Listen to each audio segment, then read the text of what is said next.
기독교 상담학자로 유명한 우리 폴 트루니에라는 학자가 있습니다. 학자가 연구한 재미있는 연구 주제 중에 하나가 무엇이냐면 실패하는 사람들은 왜 실패하는가 라는 주제를 연구했어요. 조사 결과를 보면 참 재미있습니다. 실패하는 사람들에게 공통적인 특징 중에 하나가 있는데 그들이 가지고 있는 것을 뭐라고 지칭했냐면 실패 노이로제라고 지칭했습니다. 즉 실패하지 않으려고 스스로가 노심초사하는 것은 좋은데 무슨 일을 만날 때마다 그 일들 가운데 단서를 답니다. 실패하면 어떻게 하지? 일 또한 실패하면 어떻게 하지? 그래서 일이 시작하기 전부터 그 일을 대할 때마다 실패라는 가능성을 굉장히 가지고 노심초사한다는 것이죠. 예를 들면 결혼하지 못할까 봐 두려워하며 지내는 청년들에 대한 이야기가 참 재미있습니다. 한 남성이 나는 결혼하지 못하면 어떻게 하지? 라고 노심초사하며 실패에 대한 가능성을 더 먼저 가지고 이성을 대할 때마다 이런 일이 일어난답니다.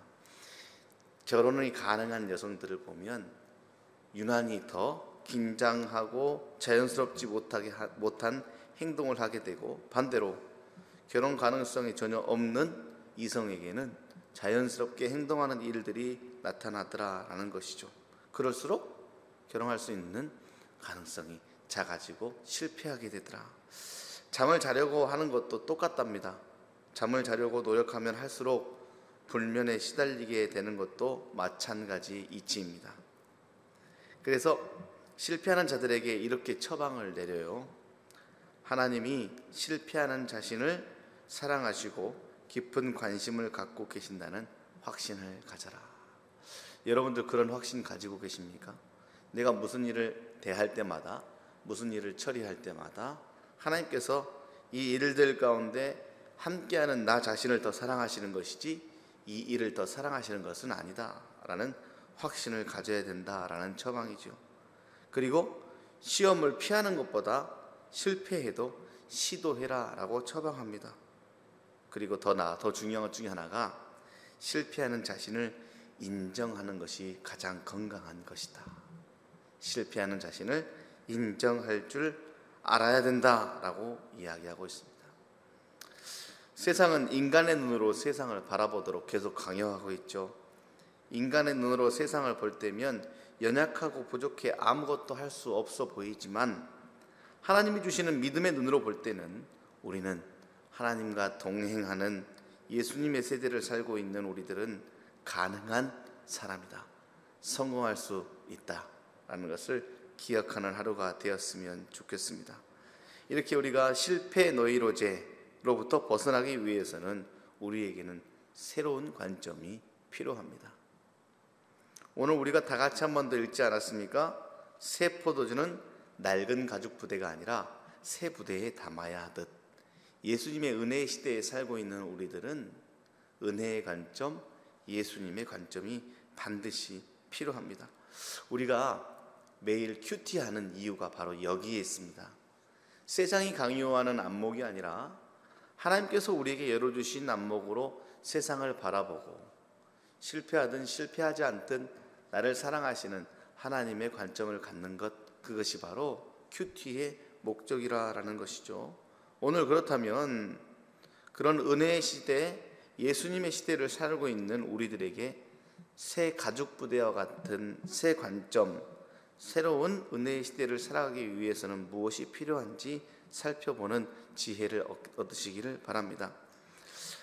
마가복음 2장 후반부의 말씀 가운데는 예수님이 레위를 부르시는 말씀이 나옵니다. 여기서의 레위는 우리가 흔히 알고 있는 예수님의 제자 마태입니다. 그러한 마태는 무슨 직업을 가지고 있었죠? 세리라는 직업을 가지고 있었습니다. 본문을 보니 레위가 세관에 앉아 있는 것을 예수님께서 보시고 제자로 부르셨습니다 라고 나와 있네요. 여러분들 잘 알고 있듯이 그 당시에 세리가 어떠한 사람인지 잘 알고 계시죠? 당시의 세리는 부정한 자의 표징이었습니다. 그리고 민족을 버린 아주 욕심쟁이임과 동시에 반역자, 대한 이미지를 가지고 있는 게 세리였고, 그 중에 한 사람이 레위, 예수님의 제자인 마태였습니다.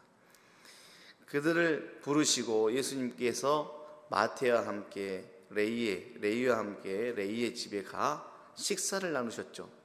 식사를 하는 일이 얼마나 중요한 일인지 성경을 보면 종종 알 수 있습니다. 예수님이 죄인들과 혹은 자신이 부른 사람들, 또 힘든 자들과 함께하는 종종 등장하는 행위가 무엇이냐면 식사를 같이 하는 것입니다. 그렇게 함께 식사하는 모습을 바리새인들과 또 여러 가지 사람들이 그들을 봐요. 그러면서 이렇게 이야기하죠. 아니, 왜 너희들은 세리와 죄인들과 함께 식사를 하느냐? 함께 식사한다는 것은 스스로를 그들과 동료로 취급한다는 행동이기 때문에 그 당시의 문화에 따라 그들이 그렇게 이야기하는 겁니다. 그리고 한 가지 이유가 더 있어요. 예수님 당시에 경건한 유대인들이 자주 했던 행동이 하나가 있어요. 금식입니다. 금식. 요한의 제자들, 세례 요한의 제자들, 요한의 공동체들도 종종 금식을 했지요. 바리새인들도 그렇게 금식을 자주 했습니다. 그런데 예수님의 제자들과 예수님은 금식을 하지 않는 거예요. 너희들은 왜 금식도 하지 않을 터인데 더 나아가 세리 같은 죄인들과 함께 식사를 하느냐? 너무 마음에 불편한 거예요. 너무 마음에 불편한 것입니다. 그러니까 자신들을 정당화하기 위해 자신과 다른 행동을 하는 예수님과 예수님의 제자들을 더 꼴보기 싫은 거고 더 미운 것이죠. 이 시대가 그렇습니다.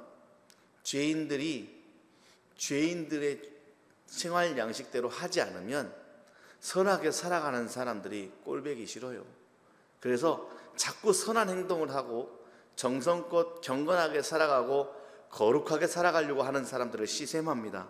그리고 심지어 그들이 그렇게 살지 않게 하려고 끄집어내리는 일들을 얼마나 많이 하는지 모릅니다.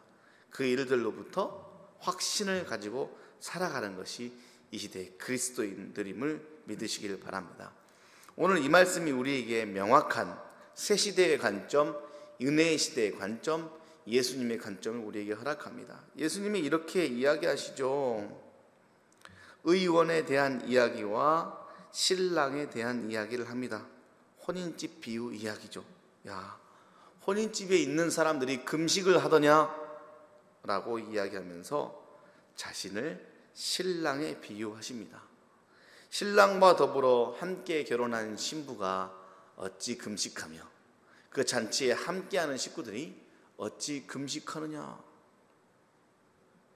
금식은 하나님의 도움을 바라면서 하는 것인데 예수님을 보는 것이 곧 하나님을 보는 것이 아니더냐?